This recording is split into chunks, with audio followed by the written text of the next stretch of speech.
Duel Gregoria Mariska Tunjung dan Ratchanok Intanon di babak perempat final Olimpiade Paris akan jadi pertemuan ke-10 antara keduanya. Secara statistik, dari 9 duel sebelumnya, Ratchanok Intanon menang 8 kali per 2024. Gregoria saat itu menang straight game 22-20 dan 21-18. Di pentas Olimpiade, duel Sabtu besok akan jadi pertemuan keduanya.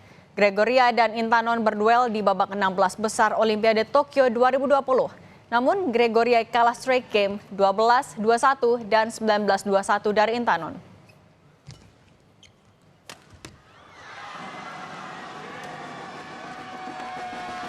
Dengan tersisa harapan pada tunggal putri Gregoria Mariska Tunjung, wakil Indonesia lainnya di Olimpiade Paris sudah tersingkir lebih dulu. Ganda putra Fajar Alfian Muhammad Rian Ardianto tersingkir di perempat final setelah dikalahkan wakil Tiongkok Liang Weikeng. Mariska Tunjung jadi satu-satunya harapan Indonesia untuk bisa meraih medali emas di cabang bulu tangkis. Dalam pertandingan perempat final, Gregoria akan menantang pebulu tangkis Thailand, Ratchanok Intanon. Dalam 9 kali pertemuan, Gregoria baru menang sekali melawan Intanon. Bagaimana peluang Gregoria dalam pertandingan yang akan berlangsung Sabtu besok? Kita akan bahas bersama juru bicara tim ad hoc PBSI yang juga mantan pebulu tangkis tunggal putri, Mbak Yuni Kartika. Selamat sore. Ya, selamat sore Mbak. Mbak Yuni, kalau kita lihat permainannya Grego dalam beberapa permainan terakhir di Olimpiade Paris, kalau Anda melihatnya seperti apa permainan Grego? Ya, pastinya ini permainan yang tidak mudah bagi Grego ya, terutama menghadapi Kim Ga-eun. Kalau pada saat di fase grup gitu, saya melihatnya lawannya memang bukan lawan yang levelnya sama dengan Grego. Jadi relatif dia bisa menang 2 game terus secara 2 kali bermain. Tapi menghadapi Kim Ga-eun ini ada dalam fase di mana game pertama dan game kedua begitu signifikan perbedaan skornya. Memang ini lapangan yang gampang-gampang susah gitu ya, karena ini menang dan kalah anginnya lumayan ada di situ. Jadi menang telak di game pertama, kalah telak juga di game kedua. Tapi di game ketiga, Grego bisa mengatasi tekanan dengan sangat baik. Saya kira ini modal yang luar biasa ya bagi Grego untuk melangkah ke quarter final dan ketemu dengan Ratchanok Intanon. Oke, Intanon kan kalau dari statistik Grego baru 1 kali menang. Nah, nanti untuk melawannya lagi di hari Sabtu, kalau Anda melihat apa kemampuan Grego yang masih bisa dimaksimalkan untuk membuka peluang itu semakin besar menangnya? Kalau secara grafik dulu yang harus kita ketahui bersama. Jadi kemenangan 8 kali itu sampai dengan Olimpiade 2020 ya. Artinya yang dimainkan tahun 2021. Jadi itu sudah 3 tahun yang lalu. Tapi di tahun 2024-nya ya, yang baru saja ini justru Grego yang menang di penyisian Thomas Uber Cup pada saat itu. Jadi secara statistik permainan, kalau saya melihat Grego ini sedang naik level permainannya, tapi Ratchanok ini kan memang pernah menjadi pemain terbaik dunia, tapi saat ini secara performa begitu ya, sedikit menurun begitu. Jadi dia bukan dalam performa terbaiknya, sementara Grego sedang naik. Jadi posisinya sebetulnya Grego ini lebih baik saat ini di 2024, Bang. Oke, Grego jadi satu-satunya wakil Indonesia yang masih berlaga di cabur bulu tangkis. Apakah ini kira-kira akan justru jadi beban tersendiri atau justru bisa menjadi motivasi untuk melawan Intanon nanti?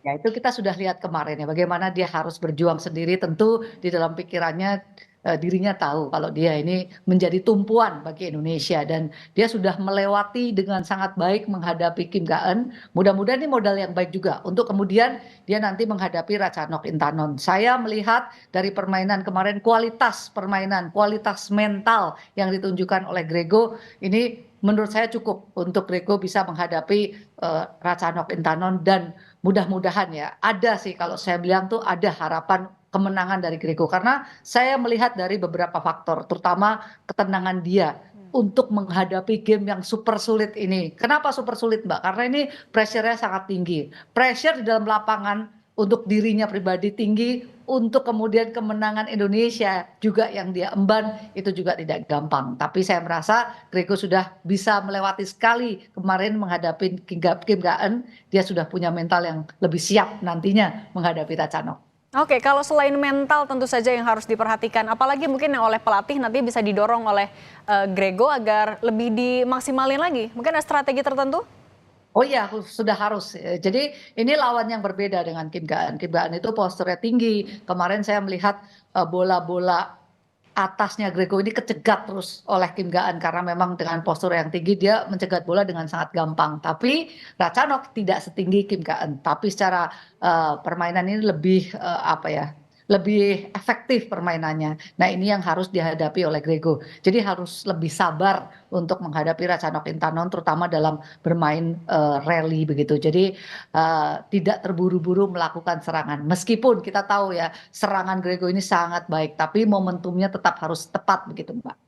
Oke, kalau kita lihat juga di Olimpiade Paris ya dengan Grego jadi satu-satunya yang tersisa, ini kan juga cukup apa ya, buat catatan yang tidak baik juga untuk cabur bulu tangkis. Kalau Anda melihat apa yang harus dievaluasi sebenarnya dari pemainnya kah atau dari PBSI-nya atau mungkin memang lawan yang lebih kuat pada tahun ini? Ya, secara keseluruhan perkembangan dunia bulu tangkis di semua sektor ya, 5 sektor. Kalau dulu tuh kita masih unggul di misalnya ganda putra, ganda campuran, kita tuh kayak levelnya masih di atas dengan adanya Minion dan kemudian Hendra Ahsan begitu ya, agak sulit digoyang gitu Mbak. Tapi kalau sekarang ini persaingan sudah semakin merata, semua negara punya jagoan dengan kualitas yang hampir sama lah kalau boleh dibilang dengan Indonesia. Oleh karena itu memang kejadian menang dan kalah possibility-nya menjadi sangat besar. Ya, karena juga kemudian ini Olimpiade, pertandingannya juga lebih banyak non teknis yang berbicara. Ini juga menjadikan pertandingan semakin sulit bagi semua pemain, tidak terkecuali Indonesia. Yang sudah saya lihat adalah persiapan sudah mereka lakukan dengan maksimal para atlet kita ya. Kemudian penampilan di lapangan juga walaupun mungkin secara kacamata kita melihat belum maksimal, tapi mereka sudah berusaha melakukan yang terbaik begitu, Mbak. Hanya memang kadang-kadang dengan sistem permainan seperti ini, mereka tidak bisa keluar dari tekanan, sehingga terlihat permainannya tidak terlalu baik. Padahal mereka sedang mengusahakan untuk bisa bermain lebih safe, bermain lebih baik. Tapi itulah permainan. Siapa yang bisa menekan lebih dahulu, perbaikannya tidak besar. Tapi akan banyak hal-hal kecil yang harus mereka perhatikan dan mereka perbaiki. Kemudian dari pelatih tentu ada catatan tersendiri yang akan mereka lihat ya dalam setiap pertandingan yang berlangsung. Dan dari pengurus, dari tim ad hoc tentunya ini terdiri dari tim support yang ada di dalamnya tuh psikolog, kemudian pelatih fisik, kemudian kedokteran, semua hal yang mendukung permainan ini pasti juga akan memberikan masukan setelah mereka bertanding di Olimpiade. Belum lagi dari mentor yang merupakan Olimpian, juara-juara yang sudah kita kenal namanya begitu ya. Mereka pasti juga akan memberikan masukannya karena mereka juga berada di sana. Mereka mengikutilah perjalanan atlet-atlet kita yang tampil di Olimpiade kali ini. Kalau ditanya ini hasil yang menyenangkan, tentu tidak. Tapi kita memang harus tetap belajar apapun hasilnya.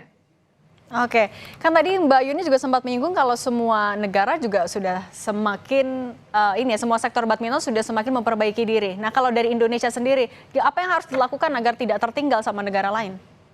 Ya, mau tidak mau kita harus mempersiapkan bukan hanya yang tampil di Olimpiade sekarang nih Mbak, tapi 4 tahun lagi. 4 tahun lagi ini waktu yang lama ya, belum tentu pemain yang sekarang bisa main lagi 4 tahun lagi itu. Nah, itu kan target besar sebenarnya bagi setiap cabang olahraga adalah Olimpiade. Jadi selain yang tadi saya bicarakan tentang pemainnya sendiri yang sekarang main di Olimpiade, kita sudah harus mundur lagi ke belakang untuk melihat pemain-pemain juniornya nih. Siapa nih nanti yang akan dijagokan 4 tahun ke depan. Nah, ini ya dari sekarang kita harus mempersiapkan. Karena yang junior pun persaingannya juga sudah sangat keras di semua sektor yang ada. Begitu, Mbak. Oke, kita tentu mendoakan Grego ya bisa sukses dan juga menang di pertandingan nanti melawan Thailand. Terima kasih Mbak Yuni Kartika, sehat selalu. Iya, Mbak, sama-sama.